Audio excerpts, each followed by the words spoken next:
आपने कभी सोचा है जब दुनिया आईआईटी ग्रेजुएट्स की तारीफ करती नहीं थकती तो हमारे आईआईटीज ग्लोबल रैंकिंग्स में इतना पीछे क्यों हैं? आईआईटीज तो नासा, गूगल और माइक्रोसॉफ्ट में होते हैं ना। फिर आईआईटीज दुनिया के टॉप 100 यूनिवर्सिटीज में भी क्यों नहीं है? और ये सिर्फ एक रैंकिंग का सवाल नहीं है, ये सवाल है इंडिया के फ्यूचर का। क्योंकि अगर हमारे सबसे बेस्ट इंजीनियरिंग इंस्टीट्यूट्स ही रिसर्च और इनोवेशन में पीछे हैं तो विकसित भारत का सपना सिर्फ एक पॉलिटिकल जुमला बन के ही रह जाएगा। नाउ ऐसा क्यों है कि आईआईटीज जिसकी इंटरनेशनल रेपुटेशन सबसे ज्यादा अच्छी है, इनके एलुमनाई नेटवर्क एंड इनके स्टार्टअप्स, अगर देखो मोर यूनिकॉर्न्स एंड स्टार्टअप्स, इनके कारण आईआईटीज की reputation all over the world इतनी ज्यादा अच्छी हो गई है कि अदर यूनिवर्सिटीज compete ही नहीं कर पा रहे आईआईटीज के सामने। एंड इसके बावजूद भी क्यों IITs top 100 all over the world में क्यों स्टैंड नहीं कर पा रही, तो ये भी समझना पड़ेगा what makes a university top ranked university as well. इसे समझने के लिए प्रोफेसर राम गोपाल राव ने ट्वीट किया था, criteria to be in top 100 या फिर टॉप क्यूएस रैंकिंग के हिसाब से अगर किसी यूनिवर्सिटी को पहुंचना है तो ये 5 से 6 क्राइटेरिया मीट करने पड़ेंगे। नंबर 1 इज एकेडमिक रेपुटेशन, जिसकी वेटेज है 40%। एंड क्योंकि ये majority of the criteria among the 6, and इसमें ये भी इंक्लूड होता है international reputation of the university, क्योंकि आईआईटीज में इंटरनेशनल फैकल्टी या फिर इंटरनेशनल स्टूडेंट्स बहुत कम है। इंटरनेशनल फैकल्टी तो ऑलमोस्ट ना के बराबर है, क्योंकि मेजॉरिटी ऑफ द फैकल्टी जो पढ़ाते हैं आईआईटीज में वो सबसे पहले आईआईटीज से ग्रेजुएट होते हैं, एंड काफ़ी वो फैकल्टीज आते हैं after doing PhD outside India. तो इस कारण इंटरनेशनल फैकल्टी की भी कमी है in IITs. Number 2 is employer reputation, जिसकी वेटेज है 10%। इसमें हालांकि IITs almost full marks score करता है, बिकॉज काफी एम्प्लॉयर्स गूगल, फेसबुक सभी आईआईटी से ही रिक्रूट करते हैं। In fact and IITs are one of the most successful people in the US students. And number 3 is number of students entering as well, क्योंकि IITs में इतने ज्यादा स्टूडेंट्स भी नहीं आते, स्पेशली अंडरग्रेड। तो ये भी एक समराइज रीजन बन जाता है फॉर द रैंकिंग। 2016 के इस न्यूज आर्टिकल को देखिए। आईआईटीज में फीस हाइक ऑलमोस्ट डबल से ज्यादा हुआ, 90,000 रुपीज से 2 लाख कर दी फीस। 4 साल की बीटेक डिग्री के लिए 8 लाख रुपए अब ज्यादा पे करने पड़ेंगे। प्राइवेट इंजीनियरिंग कॉलेजेस की बात करी जाए तो ये फीस 20 लाख रुपए तक पहुंच जाती है। अगर आप फीस स्ट्रक्चर देखो जनरल कैटेगरी के स्टूडेंट्स के लिए एंड एससी एसटी के लिए, फीस में बहुत ज्यादा डिफरेंस है। अच्छी बात है, majority of students in SC ST की फीस ऑलमोस्ट माफ होती है, 100% वेवर मिल जाता है। मेंस के रिजल्ट आ गए हैं और ये है category wise cut off. General category 93 percentile, EWS 81 percentile, OBC है रफली 79.6 परसेंटाइल, एससी कैटेगरी के लिए 60 परसेंटाइल और एसटी कैटेगरी के लिए 46.7 परसेंटाइल। दिल्ली से कंप्यूटर साइंस लेनी है, you have to be in top 100। तो इन यूनिवर्सिटीज का एक्सेप्टेंस रेट बेसिकली है 0.01% से भी कम। और इस रिजर्वेशन के कारण, हालांकि मैं अपना कोई फीडबैक नहीं दे रहा, वंस अगेन मेरे दोस्त का मानना है कि इंडिया एक्चुअल में हेल्प तो कर रही है एससीज, एसटीज एंड ओबीसीज के लिए, बट द रियलिटी इज कि एससी एसटीज आईआईटी डिग्री के बाद भी इतना कुछ नहीं कर पाते जो एक जनरल कैटेगरी कर पाता है। दिसंबर 2022 की इस रिपोर्ट को देखिए। हमारे एजुकेशन मिनिस्टर ने लोकसभा को बताया कि करीब 4,500 फैकल्टी पोस्ट हमारे प्रेस्टिजियस आईआईटीज में वेकेंट पड़ी हैं। एकेडमिक ईयर 2021-22 में ओवरऑल 40.3% टीचिंग पोजीशंस वेकेंट थी। अगर आईआईटीज की यह हालत है तो बाकी इंजीनियरिंग कॉलेजेस की क्या हालत होगी देश में? सीटीई ने डिसाइड किया कि देश भर के सरकारी इंजीनियरिंग कॉलेजेस में 40,000 सीट्स रिड्यूस कर दी जाएंगी। क्यों? क्योंकि इनके पास ना प्रॉपर फैकल्टी थी, ना प्रॉपर इंफ्रास्ट्रक्चर था। 2022 में अन्ना यूनिवर्सिटी ने एक फिजिकल इंस्पेक्शन किया और पाया कि तमिलनाडु में 50% से ज्यादा इंजीनियरिंग कॉलेज में एडिक्वेट इंफ्रास्ट्रक्चर ही नहीं है। पिछले साल 37 इंजीनियरिंग कॉलेजेस तमिलनाडु में ऐसे थे जिनमें एक स्टूडेंट तक नहीं एडमिट किया गया। जब देश भर के इंजीनियरिंग कॉलेजेस की इतनी बुरी हालत है तो कोई हैरानी की बात नहीं कि ज्यादातर इंजीनियरिंग ग्रेजुएट्स देश में एम्प्लॉयबल ही नहीं होते। 2019 में एक employability assessment company aspiring minds ने एक रिपोर्ट निकाली जिसमें बताया कि सिर्फ 3% इंजीनियर्स के पास न्यू एज टेक्नोलॉजिकल स्किल्स है, artificial intelligence, machine learning, data science और मोबाइल डेवलपमेंट की फील्ड में। इस सब का नतीजा 80% से ज्यादा इंडियन इंजीनियर्स एम्प्लॉयबल ही नहीं है।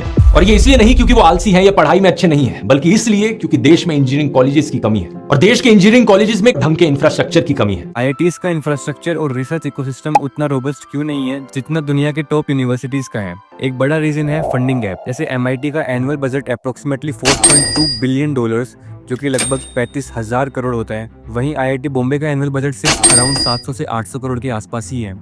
इस फंडिंग गैप की वजह से आर&डी लैब्स आउटडेटेड हो जाती हैं, इक्विपमेंट रिन्यू नहीं हो पाता और कटिंग एज रिसर्च के लिए जो इकोसिस्टम चाहिए वो डेवलप ही नहीं हो पाता। इस फंडिंग गैप का दूसरा इफेक्ट ये भी होता है कि आईआईटीज टैलेंटेड रिसर्चर्स को रिटेन नहीं कर पाते, तो ब्रेन ड्रेन होना नेचुरल है। Course, because the very best of Indians are actually rapidly leaving the country. They are jumping the ship because the ship is starting to sink. And that is why a lot of best people from India have left for the United States. The best people of China increasingly return back to China I live in San Francisco and I meet a lot of Chinese there, and a lot of them either return back to China or they aspire to return back to China. I meet no Indian who ever wants to return back to India. So this is one big problem, because the very best people of India have left India and they continue to leave India, which means that the leadership in India has become non-existent because all the best people are gone. If you go to a government office in India, you will be confused because you will be talking with really stupid people. Because unfortunately, India just has this massive deficit of leadership today. The best people have gone. The world is so well connected today. You can go to Narendra Modi's Twitter account, or you can go to, any of the things that he participates in. All you see is 2 or 3 things. One is that there's this anti-Muslim propaganda. There is a Hindu religiosity that he participates in. He is every day celebrating something in a temple. Now, how does the leader of a 1.4 billion people get time to devote hours in a temple every day? And then, they keep offering free stuff to people. 800 million Indians get free grains from the government. 65% or more of Indians live on less than $3.9 per capita on PPP basis, which means that they live on less than $2.50 per capita per day, 65% of the population. Now, if you look at 800 million people, that is equivalent to the population of all of the Western countries put together. That is like about 30 countries in Europe, North America, Australia, New Zealand. If you add up all the population, that comes to around 800 million. That many Indians get free food. Now, these people are hungry, basically. They are constantly hungry. There is an increase of beggars that I have seen over the last 5 to 7 years in the country. So Indian economy is actually worsening. And here is the problem. While you say that the best leaders have left India, also even the tradesmen have left India. तो IIT हमारे देश का हमेशा एक हीरा रहेगा, लेकिन हमारे देश के कोयले के खानों से और भी हीरे निकलेंगे, जो ना होंगे इंजीनियर, ना होंगे डॉक्टर। लेकिन हमारी सोसाइटी को उन हीरो को पहचानना होगा, उन्हें मानना होगा, उन्हें कीमती समझना होगा, तभी बात बनेगी। अगर हम बात करें लेवल ऑफ स्टूडेंट्स की, ठीक है, तो यहाँ पे एक बहुत ही क्लियर बात बता देता हूँ, अगर आपको नहीं पता हो तो आईआईटी के स्टूडेंट्स का जो लेवल होता है ना, बीटेक स्टूडेंट्स का जो एडमिट हुए हैं, उतना लेवल इंडिया नहीं, तुम किसी भी दुनिया में किसी भी कॉलेज में चले जाओ, तुम एमआईटी में जाओ, तुम हार्वर्ड में जाओ, तुम स्टैनफोर्ड में जाओ, तुम्हें उस लेवल के बच्चे नहीं मिलेंगे। मैंने अपने कितने ही सारे एमआईटी के फ्रेंड से बात की हुई है जो आईआईटी में पहले पढ़ते थे, ट्रांसफ़र या किसी XYZ प्रोग्राम के तहत वो एमआईटी में शिफ्ट हो गए। वो मुझे यही बताते यार कि एमआईटी में बच्चों का कोई लेवल नहीं है, बच्चों को लेवल में लिखेंगे कि बहुत ही सरल सवाल का जवाब एमआईटी के स्टूडेंट नहीं दे पाते हैं, बहुत ही सरल जवाब जिनका आईआईटी स्टूडेंट्स दे देते हैं। IIT is officially a better school at producing engineers than MIT. I don't know if you've ever seen this exercise they did. It's pretty epic. They take a battery, a wire, and all these basic things, and they go to an MIT Institute graduate, and they say, hey, here, put this together. They're like, I don't know how to do this. Then they go and do the same thing at an IIT Institute graduate. Here, put this. Oh, this is easy. We'll learn this in our first year. And they put it together. And then they said, as good as MIT is, IIT is passing these guys up. I spoke at their university in Mumbai. I don't know what year it was. 5,000 people were in the audience, and you can see the hunger in these guys' eyes, and they're all about technology. And this is the harsh reality कि IITs की reputation इतनी ज़्यादा अच्छी है international point of view से कि बाकी universities उनकी रेपुटेशन IITs के सामने कुछ भी नहीं है। IIT अगर आपने कर ली तो आप एक वर्ल्ड क्लास आदमी हैं। You are a world class human being with a very good brain, with a very good intellect. तो ये आपको कहने की जरूरत नहीं पड़ेगी, सिर्फ बोलना ही काफी रहेगा कि you are an IITian, you are an IITian। और यह बात मैं अक्सर कहता हूँ। फनी बात यह है कि हम स्टूडेंट तो वर्ल्ड क्लास बना देते हैं, पर सिस्टम नहीं बना पाते। हर चीज आपको मिलती है, स्टार्टअप करने के लिए पूंजी आराम से मिलती है। ऐसा क्यों है कि दुनिया के सबसे बड़े 10 स्टार्टअप में से कम 7 अमेरिका में ही दिखते हैं हमें? इसलिए नहीं है कि अमेरिका के लोग बहुत स्मार्ट होते हैं, ये इसलिए है कि उनका एनवायरनमेंट ऐसा है कि वो सफल हो जाते हैं। अगर हम चाहते हैं कि इंडिया से भी गूगल, टेस्ला या माइक्रोसॉफ्ट जैसी कंपनीज निकलें, तो R&D में हैवी और सस्टेनेबल इन्वेस्टमेंट करनी ही पड़ेगी, नहीं तो हम सिर्फ जॉब फैक्ट्री बन के ही रह जाएंगे। इंडिया कैसे एक लैंड ऑफ अपॉर्चुनिटीज बन सकता है? ऐसा तो है नहीं कि इंडिया में सिर्फ 12-13 ही टैलेंटेड लोग थे जो सब जाकर सीईओ बन गए अमेरिकन कंपनीज के। इंडिया में अभी भी बहुत टैलेंट भरा हुआ है। कैसे उस टैलेंट को कैपिटलाइज किया जा सकता है? कुछ सॉल्यूशंस हैं यहां पर।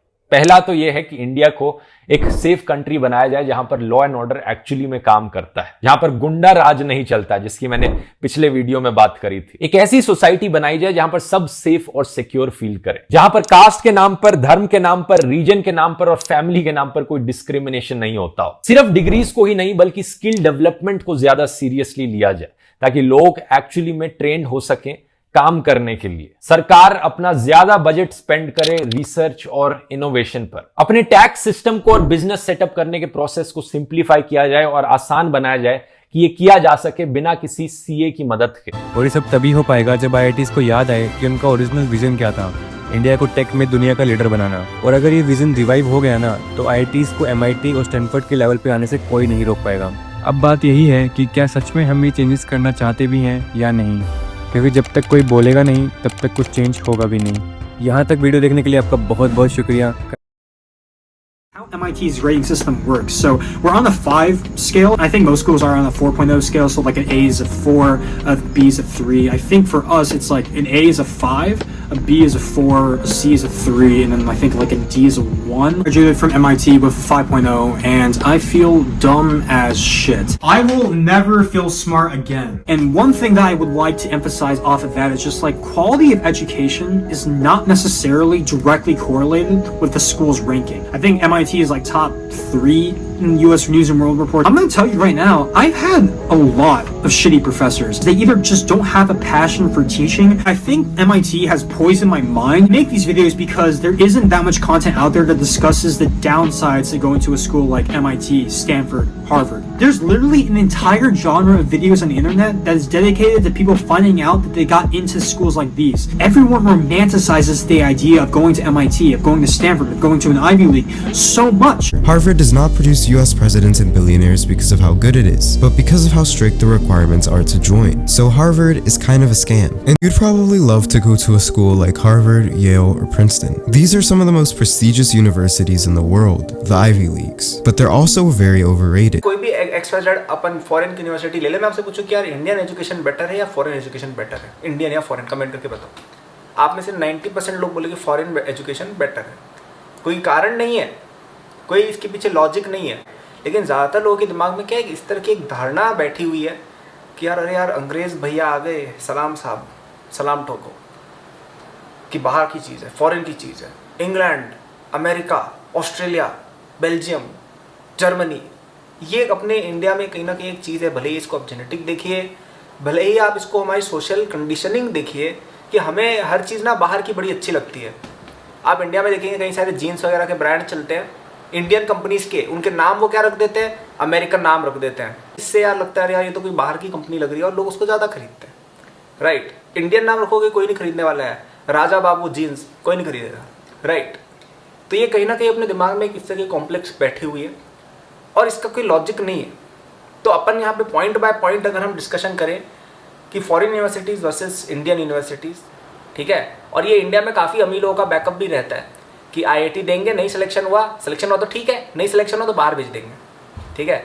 उनके पास इतनी फाइनेंशियल कैपेसिटी है, 40-50 लाख रुपए जितने भी लगेंगे एक साल के दे देंगे, फॉरेन भेज दो बच्चे को, ताकि इंडिया आएगा तो इंडिया में सब लोग सलाम तो ठोकते ही है, अंग्रेजी डिग्री है बंदे के पास। Do you think people that want to be useful today should get PhDs? Mostly not.